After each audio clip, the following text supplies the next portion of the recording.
One of the amazing things I think, about the Bible is that it's not just the history of a book, but it's a book that also speaks history. It gives a story from creation through to the end of time, the book of Revelation. It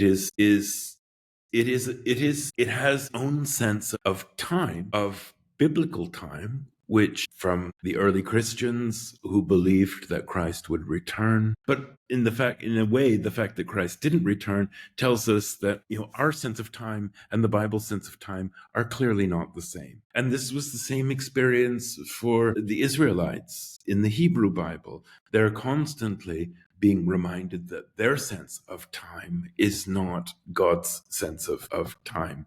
And so much of the story of the Bible internally is about history and time, but it's also been a book that has existed in time. That's what I'm telling is a history of it, and it is a history, not the history. So it's a book that has itself a history. It is a book itself that tells a story of history. And when I speak of Borges's short story, wonderful short story called The Book of Sand, I won't go into retelling the story, but it's about this book that he becomes, and every time he opens it, it's different, and he finds something, and then he can't find it again. And it's where I wanted to say this is that the Bible is a conversation. It is God speaking to humanity, but it is also humanity making that book its own story. And that's what you see in the global church is different communities entering into conversation through the Bible, but it's in their language, it's in their tones, it's in their culture.